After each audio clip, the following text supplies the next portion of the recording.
Hello and welcome to the Bellingham Real Estate Podcast. I'm Paul Balzotti. I'm here with Barbara. How's it going, Barbara? Good. I'm doing well. Thank you. Good. Thank you for joining us today. And we are going to talk about boating and the marine life and the saltwater world out there as it relates to Bellingham and Whatcom County. And a little bit, we'll touch later on a little bit about how it relates to the housing market as well. Yeah. And of course, I wanted to have you on because I know this is a world that you're very passionate about. And so why don't you start out by just sharing with everybody the organization you're a part of? So I'm a full-time realtor at John L. Scott. But for the last 14, 15 years, I've also been working at San Juan Sailing, Yachting, and Chartering down here at the marina in Bellingham. San Juan Sailing's been around for over 30 years. Started out with 2 boats, but now it's over 55 power and sailboats. And we get people from all over the United States and internationally that come out to cruise the San Juans, cruise the Gulf Islands up in BC. And I work there on Friday afternoons. Sometimes I work greeting people, but mostly I'm a checkout skipper, working with them on the dock with the boats and helping orientate them to our area. So what sparked your interest in getting into that world? It started when I was at the University of Wisconsin in Madison. They had a sailing. The school's on 15-mile long lake, and everybody sails. Everybody's on the water all the time. So it started there, and then moved to California, worked at UC Irvine in Southern California, joined their sailing club, and then I started racing offshore with a group, and then I joined Orange Coast College School of Seamanship and took all the classes. So you started racing sailboats? Mm-hmm. Nice. Yeah, offshore, around Catalina Island, overnight, all that kind of stuff. So you started on a lake in Wisconsin. Yep. Then worked your way to open water. Open water, yeah. Mm-hmm. And that is, and so how does that compare? So California to here, I wanted to get into like, what are the benefits of the area? Sailing, yachting, boating here versus other parts of the country. But maybe even a better question might be directly like California to here. How's it different? I mean, obviously it's warmer down there. Yeah, the water temperature is a little warmer down there, but not much. Yeah. One of the things is down there you have open ocean. Right. There's only one island to go to, and it's Catalina right offshore, and then some of the Channel Islands. If you go north here, we're in protected waters. Out in the San Juans are protected because of the geographical ranges of the mountains, so our weather is more mild. We get extreme tides, but that you can deal with that. But the weather windows that we have in the San Juans and up in the Gulf Islands and BC don't compare to anything down south at all. So and again, I know very little about this subject, so I'm gonna ask dumb questions. So what you're saying, the way I'm understanding this is that just essentially it's just can be calmer. Yes. The waters can be calmer, whereas going out in open ocean, it's going to be less predictable, less calm in general. Yes. That makes sense because of the bays. The bays also, and the mountain ranges on the Olympic Peninsula, and also Vancouver Island. So, and everybody knows where the San Juans are. Everybody knows where the Gulf Islands are. They're known across, up and down the coast because it's a protected area. Yeah, absolutely. Okay, cool. So would you say, let's get into that. So those are the benefits. So the benefits of getting into boating, or if you're already into boating, of moving up here and being a part of that scene is you got the San Juan Islands, you have the protected coastline. What are the other benefits for sailing, boating in general in this area? Well, there's so many marinas up here. Also, go down the Puget Sound. There are so many towns that have marinas, and you can go south. You can go north. You can go all the way up to Alaska through the Inside Passage. There's thousands of miles of boating in this whole area.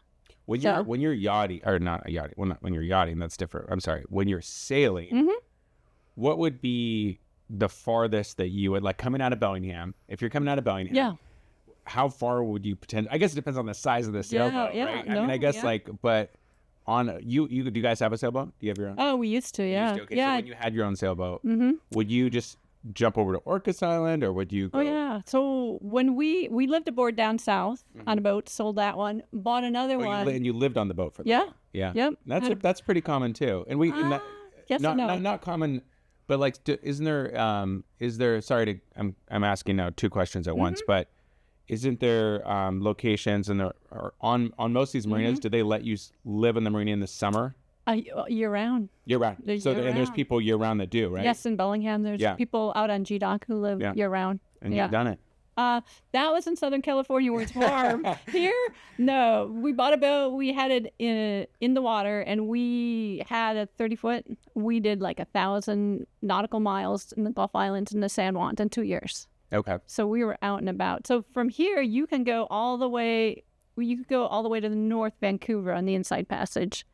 Most people stick in the San Juan, jump over to Victoria on Vancouver Island, or just do Southern Gulf Islands. So let's say, when people are boating out to go to a destination, let's say and I know we're going to touch on Birch Bay, Semiahmoo, but let's say from there or from Bellingham or Sandy Point, or whatever, those areas. Yeah.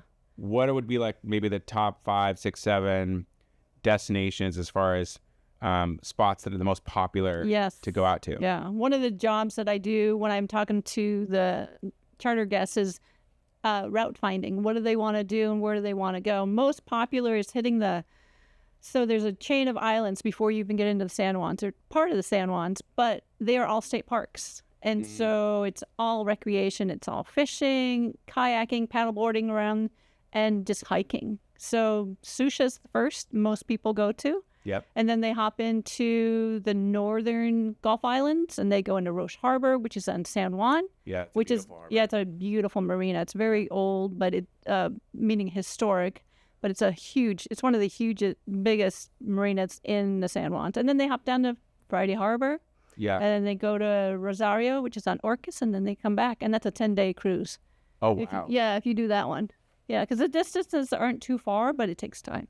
So you're going to spend a week, and then you might go stay in Roche Harbor for a few days, and then this all actually sounds pretty fabulous. Oh, it is. It's so fun. Everybody when they come, they're ready to have adventure. Yeah, and so so this is going to get posted here, in the spring. Going into the spring and summer, I'm sure that's when most of the events are. What are the biggest events that are in Whatcom County every year for boating? Yeah. So obviously May 1st is opening day of boating nationally, internationally. Oh, I didn't know. So there's not obvious to me. No, I know, right? That's only the people on the dock who know about it. Yeah.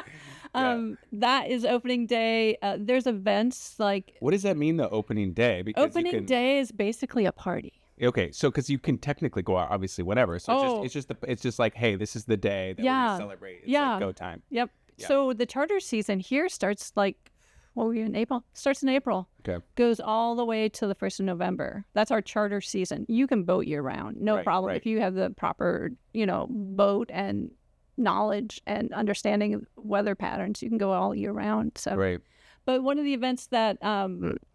So there's 2 yacht clubs in town. In addition, they have regattas, and one of them is called the Pitch Regatta, which is like 50 years in the making, and it's in Bellingham Bay. There's Thursday night racing. There's other areas in Bellingham that have smaller boats, like dinghy size. They have their own regattas. So there's all those different events that people can participate in. Would you say that... how many of these with the local events is it primarily kind of as a community of people that generally get to know each other really well, or do you get a lot of people that are coming from Anacortes or coming from Birch? Yeah. Is there a lot or coming from, or they're renting something and they're real, affluent and kind of just coming in and want to just, what's the percent? What about how much of it is outsiders coming in for these things versus like a really vibrant local scene? So Pitch Regatta is probably up and down the Sound. People bring their boats from down south. People bring it from, we don't get people from Canada, but that's a Pitch Regatta is probably part of a series that people are doing with their race boat. The thing that Community Boating Center in Fairhaven, that's all local. Bellingham Yacht Club, their classes, that's all local. Their regattas are all local. Thursday nights local, all that. Yeah. Yeah. Yeah. And with the yacht club, and with you guys, there's basically, let's just kind of also jump to the different types of opportunities out there. So let's say again, you're new to this world and you're kind of dipping your toes in, no pun intended, right? But and then you will. oh gosh, that's a lame joke. But so you got you have the small sailboats and then larger sailboats. Why don't you just explain it? Because I'm going to sound like an idiot. Sure. Okay. No. So if you want to get into sailing, you can start when your kids are. You can start with your kids. You can start as a family, or you can start as an adult. So Community Boating Center has, I think it's USA is the association they deal with. They're racing. They are in small boats. You're learning how to sail, the theory, and all that other stuff. San Juan Sailing, the charter school, and the sailing school, and the power school, they're all about ASA, American Sailing Association. You can get all your certification through San Juan Sailing, and you can charter boats with them. There's like over 55 boats in the fleet, ranging from 30 to 50 sail and power. That ASA certification, you can take it anywhere in the world and charter based on that. So that's more like offshore navigation, marine weather, and then just boat handling, rules of the road, and that kind of stuff. Right. So you can go through Community Boating Center and do the small craft, or you can jump into offshore or local, with San Juan Sailing. And so San Juan Sailing obviously focuses on sailing, but when you're talking about with a yacht club, so then that's just kind of a mix. They just kind of have the motor. No, it's interesting. The yacht club is all sailing. Oh, it's all sailing. Yep. Okay. San Juan Sailing is power and sail, and so that would be a difference between the two organizations then. Pretty much, yeah. So we're that's a club. We are a business. San Juan Sailing and Chartering is a business. Okay, got it. Okay, that's the other difference. Then, is one's kind of got the and then all right, and then the next thing I want to touch on is we briefly touched on it, but what are the communities locally where there are marinas? Yes. So Port of Bellingham has a huge marina here in Bellingham. The wait list is quite many years because it's super popular. Oh, yeah. Most people, there's Bellingham and Blaine are the two Port of Bellingham marinas. Most people go to Blaine first, get in there, and then get on the wait list, come down to Bellingham. If you want to have your boat at your dock, you could do Sandy Point, which has docks right outside your homes, or you could do Birch Bay Village, which has marinas, and your boat can be right at your house as well, too. Or you can be up at Semiahmoo live in Semiahmoo and then go out to the marina at Semiahmoo, and you can buy a slip at Semiahmoo. And you could buy a slip at Semiahmoo and at Birch Bay Village, right? Yes. Well, most often it comes with your property. Okay. Yeah. Well, I know that our office, we sell sometimes those spits at Birch Bay Village separately. Yes. Oh, you do? Okay. Yeah. You can if people own and don't have a boat. Right. Least, yeah. Right. Sure. So, but generally speaking, it would go to the house, but that can be done separately. And is there any advantages? I know Birch Bay is in the rain shadow, so it's nice that way. But I mean, is there any benefits up there at all? Like anything you can go up that way? Also, I was going to say, if you have a trailer boat, you can launch Blaine. You can Birch Bay, Semiahmoo, all those places, and Bellingham. You can launch your boat too. Right. But the benefit for getting to the islands, most people, if they launch out of Bellingham, you have 7 nautical miles of the bay that kicks up. It gets really nasty in there quickly in the afternoon. If you launch from Sandy Point or Blaine, you're cutting across the Rosario Straits in that area, and we don't have the weather that's closer to the islands. You get tucked in faster into the weather pattern out in the islands faster. So, that makes sense, and that's got to be a big part of the learning process is understanding the weather patterns. Local knowledge is key. Yeah, because you could probably get yourself in some pretty hairy situations. I've been in them. I've been on the backside of Lummi, coming down in swells that are huge to my advantage, but it kicks up. What do you mean by to your advantage? If you're going downwind in your sailboat and your swells are coming from the north and you're going with it, it's great. But if you're going into it, it's not so great. So, I mean, even with the big swell, when you're in a sailboat, you can just kind of just let them just like be your engine kind of maybe for it, and that can still get a little bit sketchy. Well, here it's interesting. Here we can have 15-foot tidal swings in the summer, so that creates its own knot. So if you're going with the current, you can be going faster than your boat speed, hull speed. Wow. If you're going against it, it's kind of a little nasty. Yeah. You're taking out a little water. Yeah. and getting wet. And then I also don't want to forget, we'll talk a little bit more about the real estate side of things, but marine life out there. What do you run into when you're out there? Most often around the marinas, it's the seals, the harbor seals. They'll hang out on the docks, or the birds, a lot of the seagulls and stuff. But once you're offshore or in the islands, dolphins are always on the bow, pretty much. You see pods of dolphin all the time. And then just seabirds. The other things you see, like orcas, there's an app where you can find out where the pods are, and you can find out where they're moving through. And sometimes, you're out there and your engines are off and you're just sailing, obviously. We've had orcas come under our boat.